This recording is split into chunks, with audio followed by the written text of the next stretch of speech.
Welcome to the Sort of Sure podcast, where doubt looms, fear whispers, and the only way forward is through. I'm Samar Carbo, and if you've ever felt like you're just sort of sure about what you're doing, you're not alone.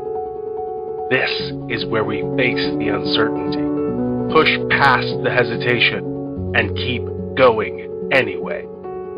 So take a breath, step in, and let's move forward together.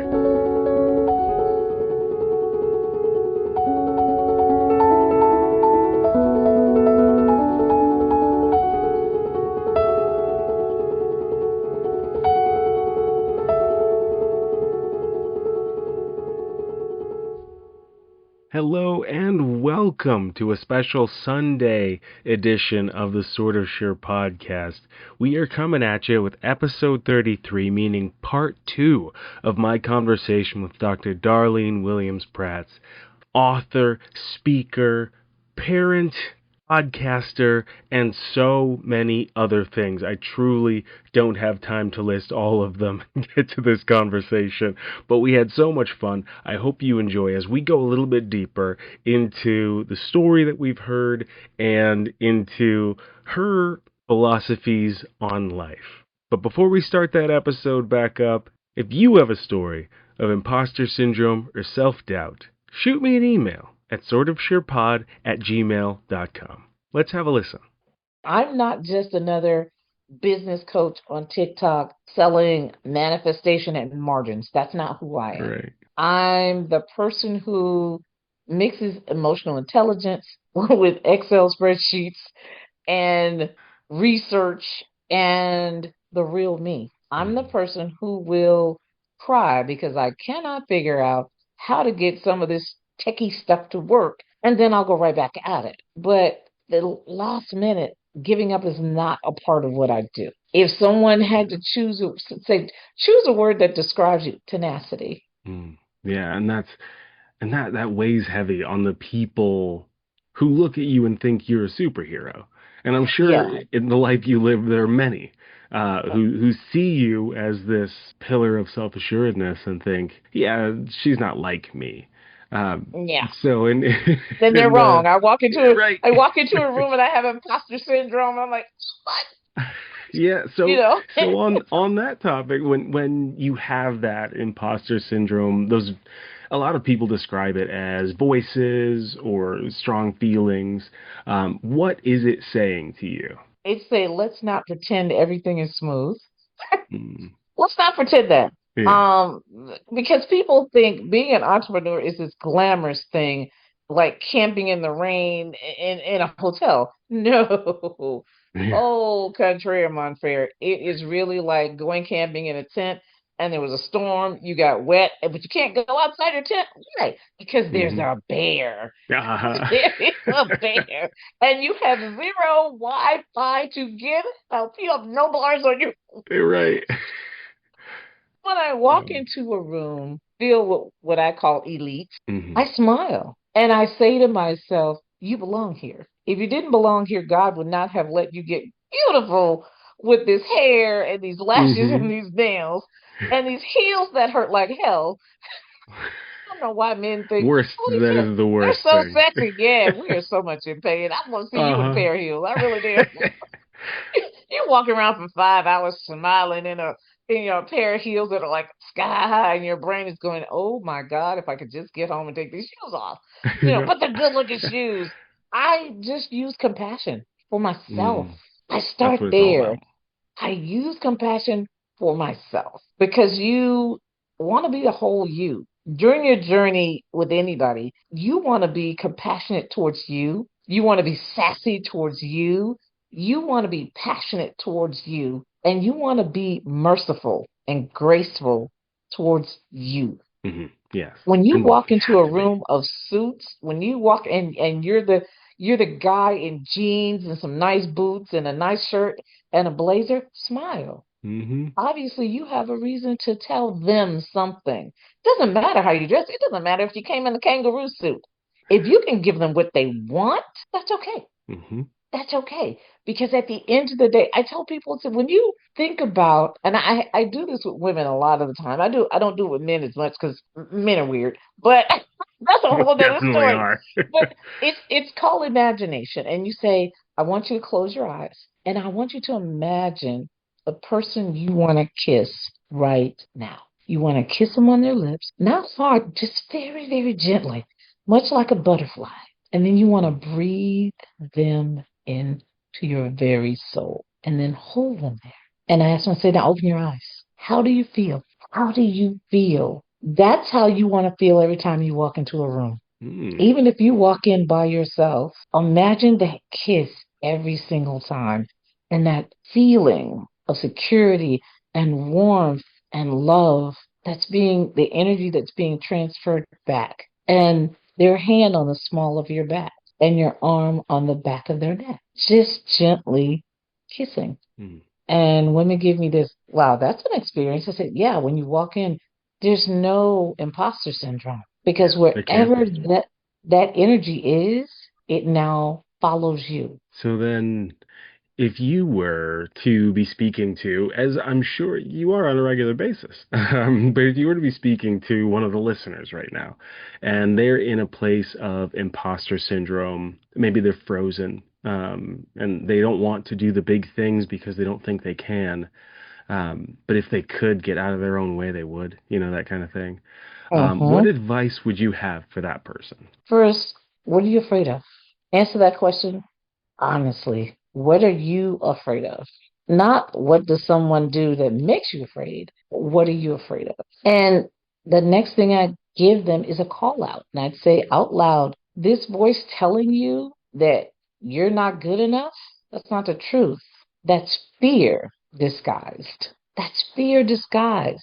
So the first thing I do is call them out. Give them the awareness to dismantle the power that is the imposter syndrome. The next thing I would do is, hey, let's stop and measure backwards. Let's do something like that. And what that means is, I'm going to help you compare yourself to where others are, but forget to compare you to where you started. And look at your timeline. You didn't just arrive here by accident. You built this. Whatever this is, own it. This is where you are. Own that space. And I want to make sure they document receipts. Now, I know most people hate when I say that, but create a proof folder for yourself. That means emails, testimonials, results, even when words from a stranger are said. Create a file. And whenever that imposter creeps in, open that file up. That's real. And listen to the voice in your head that says, not so much. None of this. Not so, nah. And then you've got the detachment. You have to detach. So wherever you are in your life, don't hold on to that with both feet and your hands and you. No, you need to be present, willing to grow. That's enough. Be present, be willing, and grow. Because anything you had behind you, it's a building block. Yes, maybe. Some things are negative, some things are positive, but everything doesn't make you stronger. Some things make you weaker. Some people make you weaker. So you may have to detach from certain people. It's kind of like being allergic, okay? One minute, you're going on with your life, and then you eat something and you go, oh, I have a tickle in my throat. Sometimes you have to see the red flags and be honest with self. And I love this. Talk about it. That's what people don't like to do. They don't like talking about that imposter syndrome. But talk It's about it all with your hard work. mentor. Yep. Yeah, that's where the work comes. When you talk about it with your mentor, when you talk about it with your peers, when you talk about it with your friends, because imposter syndrome begins to shrink when you talk about it. Unlike other things, how they begin to grow, when you start to express, and your mentors especially will go, well, no, what about this? They start to question you, then you know. My favorite mantra is, I didn't trick anyone into letting me in here. I earned it Mm. and I allow myself to grow here so that I can go to the next there. Is taking that as a note. I want to tell everybody that one. No, and it's a fact. Think about it. When you go Mm-hmm. to spaces, like when I go to spaces to speak, someone invited me to that space, Mm-hmm. right? So I didn't trick anybody to invite me to that space. They found something I did said valuable, and they wanted those things in that room. So when I say I didn't trick anyone into letting me be here, it's wherever here is at the moment. I did earn it. Okay, now normally this is where the episode would end. Not time-wise, but based on the way that we wrap things up. That was the formal conversation we had, and it was very productive. It was very helpful. And I know this episode was a little bit different than most. We didn't really get the gory details of the imposter syndrome, of what goes through someone's head. So you can possibly have sort of a reaction to that. I certainly understand that, and how the audience is who I'm here for. But it opens up what we're here for, right? We aren't just here to understand what's going on in each of my guests' brains. We're here to gather tools, to get resources from these amazing people that are kind enough to share their insights on the podcast, whether they are a person who does shift work or they're in the C-suite. There are moments where they have those imposter syndrome thoughts come in, or self-doubt stopping them in their tracks. We have tools like that visualization Dr. Williams-Prades gave us, of that kiss and being gentle and carrying that with us out into the world. We have that in us. Whether we have cultivated that ability, that imagination, or not, is up to us. But we have the ability to use these tools and to grow with them. Also, to use compassion when our brains would tell us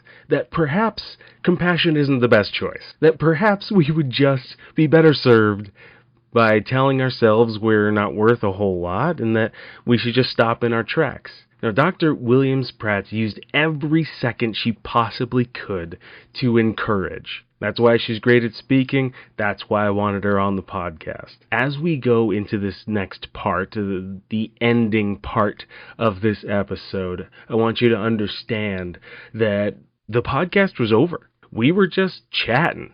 And, me and Dr. Williams-Prades were just, shooting the breeze, and a few really good nuggets popped up. I just had to include more in this, so you'll see me act just a touch more laid back than I normally am in the episode, because I'm not working off of my interview ethos or whatever that is. I'm just having a chat with a new friend.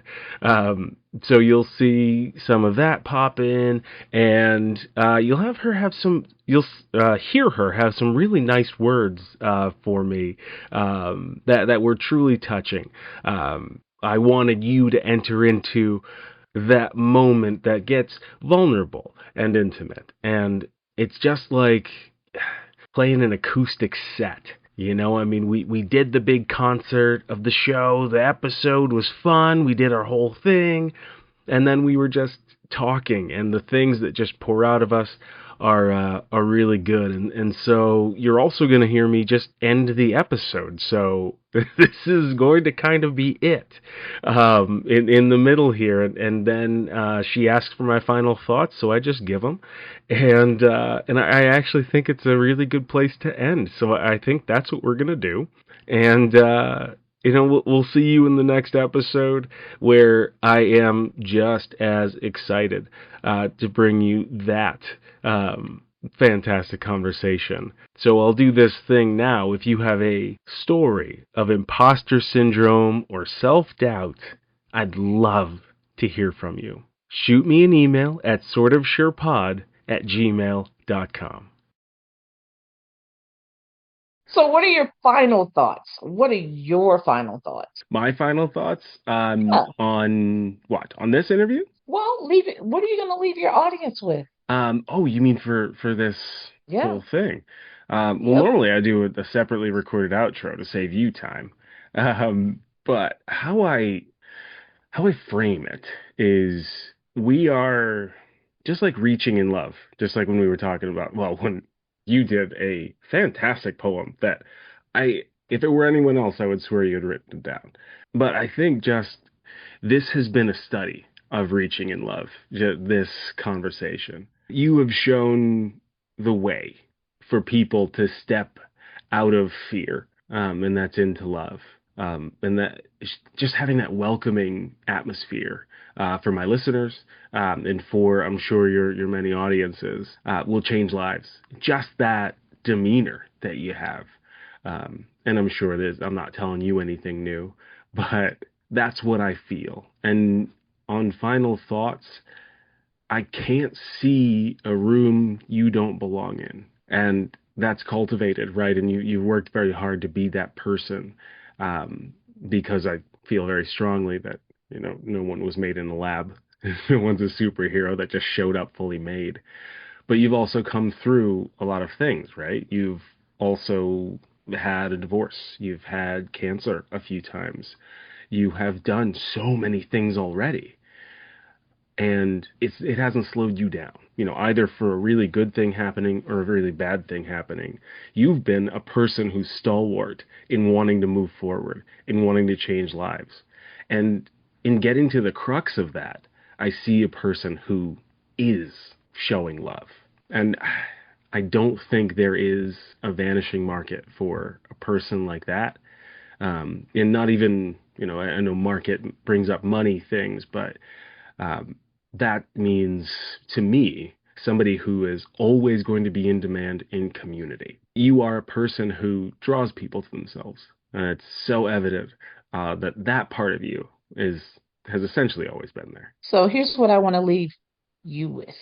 You are never an accident in the room you're in. Never. You didn't get lucky. You didn't sneak past the gate or the guard, because you're the door.